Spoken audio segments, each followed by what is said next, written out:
Hello students, हम कर रहे हैं क्लास 7th मैथमेटिक्स का क्वेश्चन पेपर। चलिए स्टार्ट करते हैं। देखिए फर्स्ट क्वेश्चन क्या है।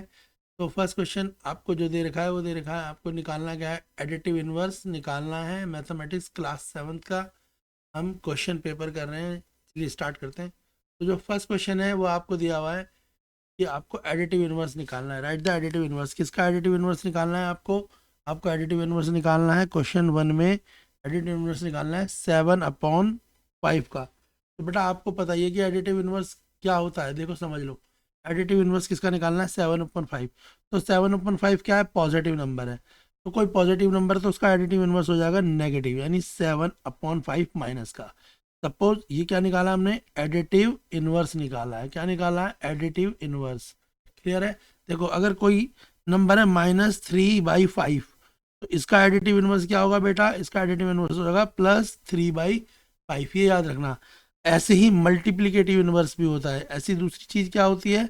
Multiplicative inverse. तो मल्टीप्लिकेटिव इनवर्स में क्या होता है ये भी समझ लें आप साथ में। तो हम क्या कर रहे हैं? Multiplicative inverse. अगर मल्टीप्लिकेटिव इनवर्स की बात करें, देखो क्या होता है। अगर हमने एग्जाम्पल ले लिया मल्टीप्लिकेटिव इनवर्स का, तो क्या होगा? बोल दिया -3, तो इसका मल्टीप्लिकेटिव इनवर्स हो जाएगा 1/-3। याद रखना। अगर बोल दिया -3/7, तो इसका मल्टीप्लिकेटिव इनवर्स क्या होगा बेटा? 7/-3।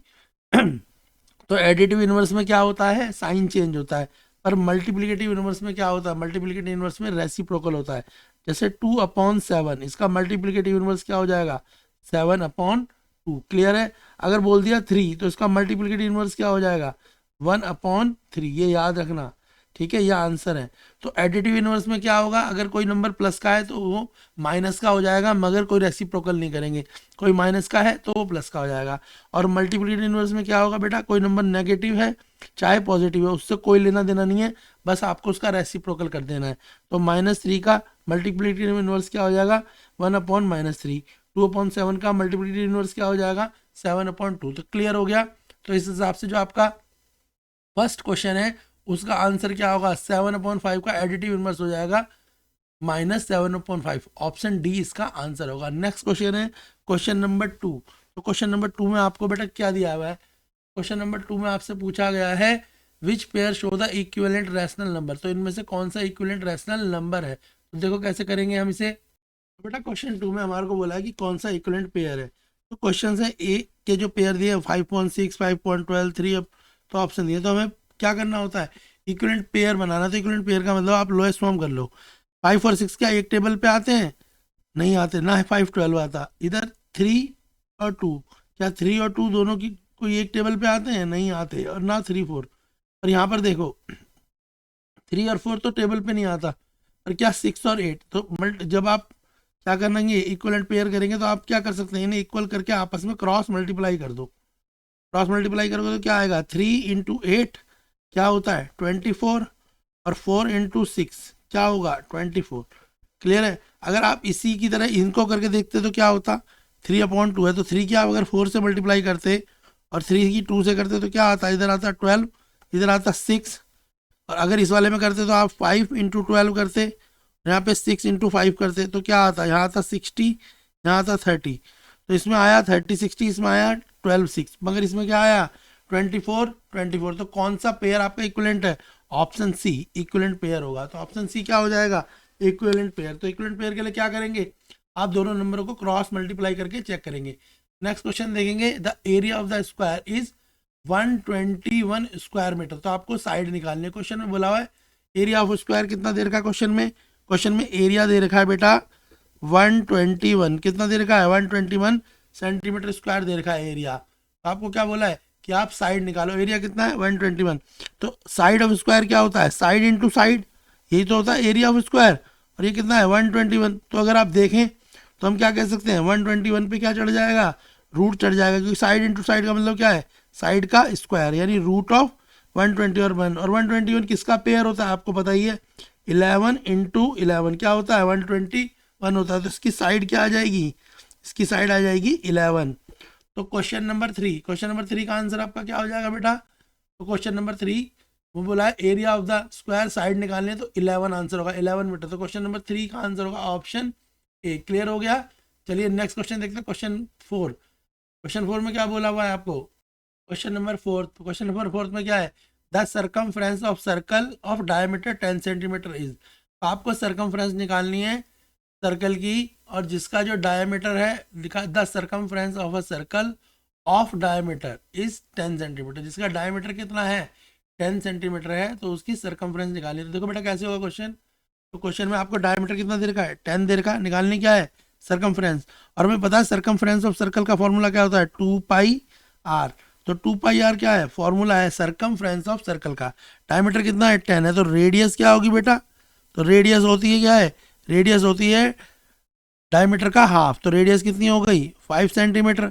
अब इस फॉर्मूले में लगा दो, फॉर्मूले में 2 की जगह क्या लगाएंगे 3.14, और जो आपकी रेडियस है वो कितनी है 5, तो मल्टीप्लाई कर देंगे 5 2 जा 10, 10 की मल्टीप्लाई किससे करेंगे 3.14 से, तो जब 10 से करेंगे तो क्या होगा 1 पॉइंट जो है नंबर शिफ्ट हो जाएगा, तो आंसर क्या आ जाएगा, आंसर आ जाएगा आपका 31.4। तो इसका आंसर होगा 31.4, क्वेश्चन नंबर 4।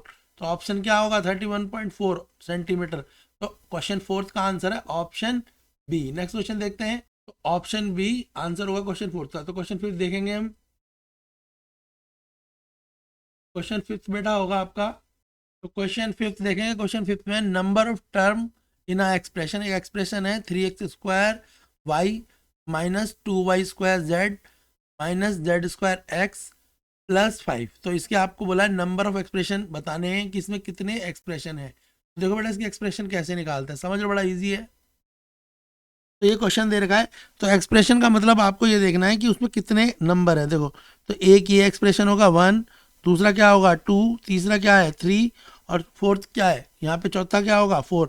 तो जितने भी नंबर है ना, अगर उनके बीच में प्लस या माइनस आता है तो उसके बाद वो क्या बन जाते हैं एक्सप्रेशन। तो ये एक्सप्रेशन 1, ये एक्सप्रेशन 2, ये एक्सप्रेशन 3, ये एक्सप्रेशन 4। ठीक है, तो कब एक्सप्रेशन बनते हैं, जब भी कोई इक्वेशन में जो भी टर्म है वो प्लस या माइनस की फॉर्म में आती हैं, तो क्या बन जाते हैं एक्सप्रेशन बन जाते हैं। तो क्वेश्चन नंबर जो फिफ्थ है उसका आंसर हो जाएगा 4। तो उसके जो नंबर ऑफ टर्म है उस एक्सप्रेशन में कितने हैं 4। ठीक है, तो 4 टर्म पता लग गई कैसे। तो टर्म देखने के लिए अगर कोई भी आपको एक्सप्रेशन यानी इक्वेशन दे रखी है, तो उसमें जो भी प्लस और माइनस है उनको सबको काउंट कर लो, वही आपके क्या कहलाएंगे एक्सप्रेशन कहलाएंगे। नेक्स्ट है एक्सप्रेस करना है 256 को एज अ पावर ऑफ 4। तो 256 के फैक्टर करने हैं और उसकी पावर 4 की टर्म में आनी चाहिए। तो देखो कैसे होगा बेटा ये क्वेश्चन। तो इस क्वेश्चन के लिए क्या करेंगे हम, सिंपली क्वेश्चन बड़ा इजी है। तो देखो क्या करेंगे 256 को 4 से डिवाइड करेंगे बस। तो लिखेंगे हम 256, अब इसे 4 से अगर हम फैक्टर करते हैं तो क्या होगा 4 4 जा 4 5 जा 4 6 जा 24, 4 4 जा 16। फिर 4 से करेंगे 4 1 जा 4, 4 6 जा 20, और फिर 4 से करेंगे 4 4 जा 16, और फिर 4 से करेंगे तो 4 1 जा 4। तो कितने 4 आ गए 1 2 3 4। तो 4 की पावर क्या हो गई 4। इस क्वेश्चन में यही पूछा था कि अगर इसको हम 256 को 4 की पावर में बोलें तो इसकी पावर क्या होगी। तो इसकी पावर हो जाएगी 4 की पावर 4। तो क्वेश्चन नंबर 6 का आंसर क्या हो जाएगा बेटा ऑप्शन ए हो जाएगा। अब नेक्स्ट क्वेश्चन देख लो, क्वेश्चन नंबर 7। क्वेश्चन नंबर 7 में क्या दे रखा है 10 की पावर 22 प्लस 10 की पावर 20 डिवाइड करना है 10 की पावर 20 से। ठीक है, अब देखो इस वैल्यू को कैसे सॉल्व करेंगे। क्वेश्चन नंबर 7 हम देखेंगे इसकी वैल्यूज को बेटा किस तरीके से सॉल्व करा जाएगा। इजी क्वेश्चन है। देखो ये क्वेश्चन दे रखा है हमें, तो सबसे पहले हमें पता है ना यह 10 की पावर 20 क्या है, ये एलसीएम है। तो हम इसे ऐसे कर देंगे 10 की पावर 22 अपॉन 10 की पावर 20 प्लस 10 की पावर 20 अपॉन 10 की पावर 20। यानी ये जो 10 की पावर 20 दे रखा है ना डिनोमिनेटर में, इसको इसका डिनोमिनेटर भी में भी रख देंगे, इसके भी रख देंगे। तो बेटा देखो यहाँ पर तो 10 की पावर क्या आ गई है 20 आ गई ना, 10 की पावर 20 ऊपर 10 की पावर 20 नीचे। 10 की पावर 20 से 10 की पावर 20 काटेंगे तो क्या आएगा 1। क्लियर है, और इधर क्या बचेगा, तो इधर बचेगा 10 की पावर 22 अपॉन 10 की पावर 20, और इस तरफ क्या बच जाएगा +1। यहाँ तक तो बेटा बात समझ आ रही है नहीं आ रही, आ रही है सर। अब हम क्या करेंगे अब सॉल्व कर देंगे। देखो ये डिवाइड है, जब डिवाइड में होता ही है कोई पावर तो वो अगर हम उसे सिंगल फॉर्म में सॉल्व करें तो क्या हो जाती है माइनस हो जाती है। तो हम करेंगे 10 की पावर 22 माइनस 10 की पावर 20 +1। तो 10 की पावर 22 से 10 की पावर 20 माइनस होगा तो क्या बचेगी 10 की पावर 2 बचेगी, और इधर क्या बचेगा 1। तो 10 की पावर 2 का मतलब क्या होता है 10 की पावर 2 का मतलब होता है 100, ये हो गया 1, तो जो आंसर आएगा वो क्या आ जाएगा 101। तो इसका आंसर क्या हो जाएगा बेटा, क्वेश्चन नंबर 6 का आंसर हो जाएगा 101, ऑप्शन सी। तो जो ऑप्शन है इनके, ऑप्शन के आंसर देख लो क्या हो गए। जो फर्स्ट वाला क्वेश्चन नंबर 5 है, 5 में बोला था ना आपको कितनी टर्म होंगी, तो मैंने बताया था टर्म है 1, टर्म 2, टर्म 3 और टर्म 4, तो आंसर हो गया ऑप्शन सी। हमने 256 को क्या करा था, 4 की पावर में सॉल्व करा था, तो आंसर आया 4 की पावर 4, और जब हमने इसकी वैल्यूज निकाली तो आंसर आया ऑप्शन सी 101। क्लियर है यहाँ तक। चलिए नेक्स्ट क्वेश्चन देखते हैं बेटा, क्वेश्चन नंबर नेक्स्ट देख लेते हैं। क्वेश्चन नंबर 11 है, find the value of 7/24 minus 17/36। तो हमारे को 7/24 से 17/36 को माइनस करना है और आंसर निकालना है। क्वेश्चन नंबर 12 में बोला है the standard form of the rational number is -3/-15। तो आपको उसकी स्टैंडर्ड फॉर्म बतानी है। चलिए देख लेते हैं पहले क्वेश्चन नंबर 11। तो क्वेश्चन नंबर 11 देख लेते हैं बेटा। तो क्वेश्चन नंबर 11 क्या है, आपके आ गई है, तो सॉल्व कैसे करेंगे। तो अपने को 7/24 माइनस 17/36 दे रखा है क्वेश्चन नंबर 11 में। तो सबसे पहले हम क्या करेंगे, सबसे पहले हम 24 और 36 का एलसीएम ले लेंगे। क्या ले लेंगे, एलसीएम। तो हमारे को पता है दोनों किस टेबल में आएंगे, 6 की टेबल पढ़ लो। 6 4 जा 24, 6 6 जा 36, 2 से ले लो, 2 2 जा 4, 2 3 जा 6।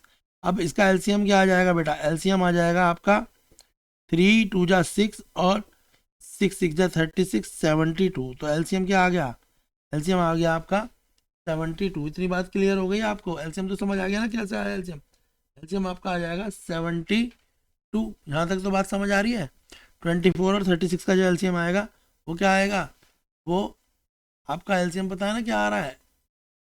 क्लियर है बेटा, एलसीएम तो हमें पता लग गया ना कि 72 आएगा। तो हम क्या लिख देंगे, यहाँ पे नीचे लिखेंगे 72। अब यहाँ लिखेंगे 7, और आप बताओ 24 की टेबल में 72 कितने टाइम आता है, 3 टाइम आता है। तो 3 से मल्टीप्लाई कर देंगे, यहाँ लिखेंगे 17। और 36 की टेबल में 72 कितने टाइम आता है, 2 टाइम आता है। क्लियर हो गया। फिर सॉल्व कर देंगे, नीचे तो आएगा 72, इधर क्या आएगा 7 3 जा 21, और यहाँ आएगा 17 2 जा 34। फिर सब्ट्रैक्ट करेंगे तो 34 बड़ा नंबर है, तो आंसर किस में आएगा, नेगेटिव में आएगा। आंसर बेटा किस में आएगा, आंसर आपका आ जाएगा नेगेटिव में। तो बेटा यहाँ तक तो क्लियर समझ आ रहा है आपको। हमने क्या करा, पहले एलसीएम लिया 72, और हमें पता था 24 की टेबल में 72 कितने टाइम आता है, 3 टाइम आता है, तो इंटू 3। और 36 जो है 72 की टेबल में कितने टाइम आता है, 2, तो इंटू 2। तो फिर मल्टीप्लाई कर दी, 7 × 3 21, 17 × 2 34, डिवाइड बाई 72। क्लियर हो गया। अब माइनस का नंबर बड़ा है तो 34 से 21 को माइनस कर देंगे। तो 4 में से 1 गया 3, और 3 में से 2 गया 1, तो -13/72। इसका आंसर क्या आएगा, -13/72। ऑप्शन बी इसका आंसर होगा। नेक्स्ट क्वेश्चन है, बोला the standard form the rational number of -3/-15। आपको स्टैंडर्ड फॉर्म पूछी है। तो देखो स्टैंडर्ड फॉर्म किसकी पूछी है, -3/-15 की। तो हम कैसे करेंगे भाई, -3/-15 है, तो माइनस से माइनस काट दो। अब देखो 3 की टेबल में क्या 15 आता है, आता है किस पे आता है, 3 1 जा 3, 3 5 जा 15। तो स्टैंडर्ड फॉर्म क्या हो जाएगी इसकी, 1/5 हो जाएगी। समझ आया। तो कभी भी स्टैंडर्ड फॉर्म निकालनी है, अगर दोनों नंबर नेगेटिव तो नेगेटिव नंबर काट दो, और फिर ये देखो कि वो किसकी टेबल में, क्या दोनों नंबर सेम टेबल पे आते हैं। अगर आते हैं तो उन्हें लोएस्ट टर्म कर दो, वही स्टैंडर्ड फॉर्म होती है। नेक्स्ट क्वेश्चन में बोला है perimeter of rectangle is 24 centimetre, it's breath is 4 centimetre, the length of the rectangle. तो क्वेश्चन में क्या निकालनी है, लेंथ ऑफ रेक्टेंगल निकालनी है। देखो बेटा कैसे होगा। तो क्वेश्चन में देखो आपको पैरामीटर दिया हुआ है 24, ब्रेथ दी है 4 सेंटीमीटर, निकालनी क्या है लेंथ। ठीक है, और ये पैरामीटर दिया किसका, ये भी ध्यान देखो। क्वेश्चन नंबर 13 पैरामीटर रेक्टेंगल का है। तो हमें पता है रेक्टेंगल का पैरामीटर क्या होता है, 2l+b होता है फॉर्मूला। और रेक्टेंगल का पैरामीटर कितना दिया हुआ है यहाँ पे 24, ये क्वेश्चन में दिया है ना। तो 2 की जगह 2 लिख देंगे। लेंथ हमें पता नहीं है, तो लेंथ ब्रेथ की जगह पे लिख देंगे 4 इक्वल टू 24। क्लियर है बेटा यहाँ तक। अब इस 2 से दोनों तरफ मल्टीप्लाई कर देंगे, तो ये आएगा 2l+8, इधर क्या आ जाएगा 24। क्लियर है बेटा यहाँ तक। अब देखो यहाँ प्लस है तो इधर जाके क्या हो जाएगा माइनस, तो 2l इक्वल टू 24 - 8। समझ आ गया होगा मेरे प्यारे बच्चों यहाँ तक आपको। तो फिर क्या करेंगे हम, 12, 24 में से 8 जाएगा तो क्या आ जाएगा बेटा, 16 आ जाएगा। और 2 के साथ एल की क्या हो रही है, मल्टीप्लाई हो रही है। जो 2l, इसका मतलब क्या होता है, 2 की एल से मल्टीप्लाई होना, इसे क्या बोलते हैं, 2 से एल की मल्टीप्लाई। और जब कोई नंबर इधर मल्टीप्लाई होता है तो उधर क्या हो जाता है, वो डिवाइड। तो हम क्या कर देंगे, 16 से डिवाइड कर देंगे किसको, 2 को। और 2 के बराबर में क्या आता है, 2 8 जा क्या होता है 16। तो बेटा इसकी जो लेंथ आएगी वो कितनी आ जाएगी, वो 8 सेंटीमीटर आ जाएगी। क्लियर हुआ।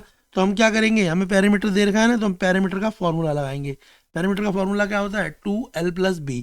फिर हमारे को जो वैल्यू पता है हम लिखेंगे 2l, हमें पता नहीं है, हमें पता है b, तो ब्रेथ की जगह ब्रेथ की वैल्यू रख देंगे।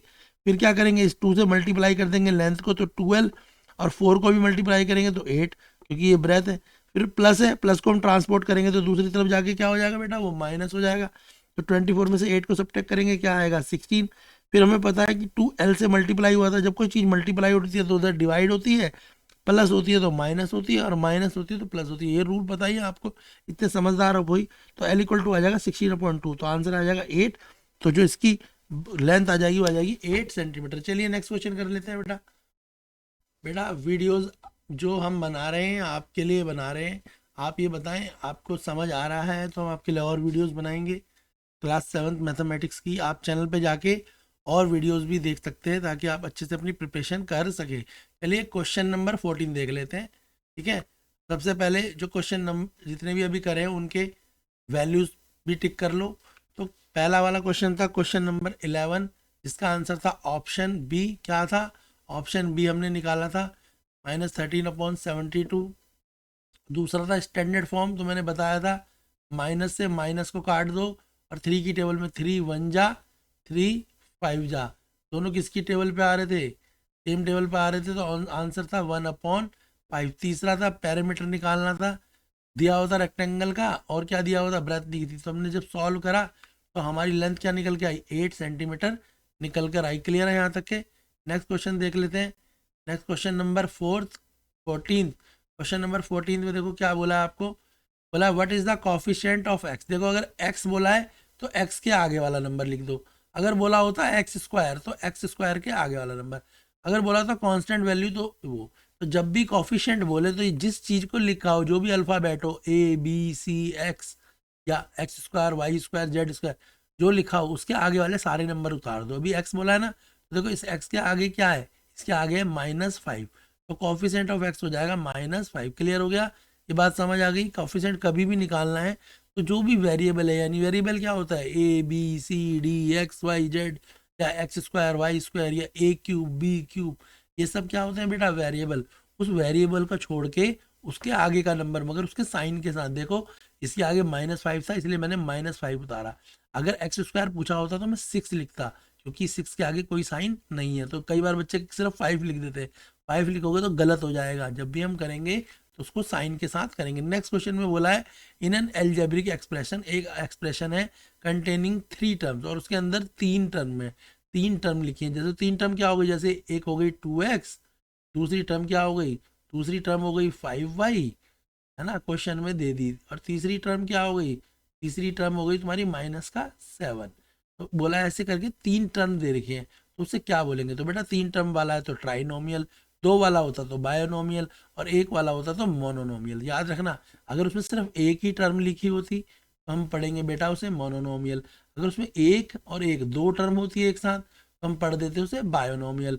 और अगर तीनों टर्म होंगी तो बेटा हम क्या पढ़ेंगे उसे, ट्राइनोमियल। तो मुझे लगता है कि आपको एक कॉन्सेप्ट समझ आ गया होगा यहाँ तक का। चलिए हम आगे के क्वेश्चन करते हैं। अगर ये वीडियो आपके लिए अच्छी लगी, आपको वीडियो, और आपको इससे कोई बेनिफिट है कि आप, क्योंकि जो हम वीडियोस बना रहे हैं वो आपके एग्ज़ाम के पॉइंट ऑफ व्यू से बना रहे हैं। तो ये केंद्रीय विद्यालय संगठन की वीडियो है, साथ में ये DOE की भी वीडियो है। तो आप आराम से अच्छे से इन क्वेश्चनों को करेंगे तो आपका क्लास 7 का एनुअल एग्ज़ाम 2025 का जो पेपर है वो बहुत अच्छे से जाएगा। चलिए नेक्स्ट क्वेश्चन देख लेते हैं। क्वेश्चन 15 है, सॉल्व करना है। क्वेश्चन 1 2 - 3/5, और क्वेश्चन 2 में 4 + 7/8। तो चलिए देख लेते हैं कैसे होगा बेटा ये क्वेश्चन। तो क्वेश्चन फर्स्ट देख लेते हैं, 15 का जो फर्स्ट पार्ट है वो क्या दे रखा है आपको, तो दे रखा है 2 - 3/5 दे रखा है। तो हम क्या करेंगे, 2 - 3/5 है, तो इसके नीचे भी क्या कर देंगे बेटा, 1 लगा देंगे और 1 और 5 का एलसीएम लेंगे। 1 5 का एलसीएम क्या आता है, 5 आएगा। फिर हम क्या करेंगे, यहाँ 2 लिख देंगे और 2 की मल्टीप्लाई करेंगे किससे, 2 की मल्टीप्लाई 5 से करेंगे। फिर लिखेंगे -3 और 3 की मल्टीप्लाई 1 से, यानी इस 2 से इस 5 की मल्टीप्लाई कर देंगे और इस 1 से इस 3 की मल्टीप्लाई कर देंगे। क्लियर है यहाँ तक। पहले क्या लेंगे, एलसीएम लिया, फिर इसके न्यू डिनोमिनेटर से इसको मल्टीप्लाई करा और इसके डिनोमिनेटर से इसको, यानी 2 की 5 से मल्टीप्लाई कर दी, 1 की 3 से। क्लियर है। तो जब हम करेंगे तो क्या आएगा, नीचे तो आएगा बेटा 5 और ऊपर क्या आ जाएगा, 5 2 जा 10 -3, तो 10 में से 3 जाएगा तो आंसर क्या आ जाएगा, 7/5। तो जो फर्स्ट पार्ट है उसका आंसर क्या आ गया, 7/5। नेक्स्ट है इसी का जो सेकंड पार्ट है उसमें क्या दे रखा है, उसमें दे रखा है 4 + 7/8। अब की बार ऐड करना है तो नीचे क्या कर देंगे 1। अब देखो 1 और 8 दोनों का एलसीएम क्या आ जाएगा, 8 आ जाएगा। अब इस 4 में तो 8 की मल्टीप्लाई कर देंगे और इस 1 से किसकी कर देंगे, 7 से। तो 4 × 8 + 7 × 1। क्लियर है, ये बात समझ आ गई बेटा। फिर हम क्या करेंगे, नीचे आएगा 8, ऊपर आ जाएगा 4 × 8 क्या होता है, 8 4 जा 32 + 7 1 जा 7, और फिर ऐड कर देंगे क्योंकि सेकंड क्वेश्चन में क्या करना है, ऐड करना है।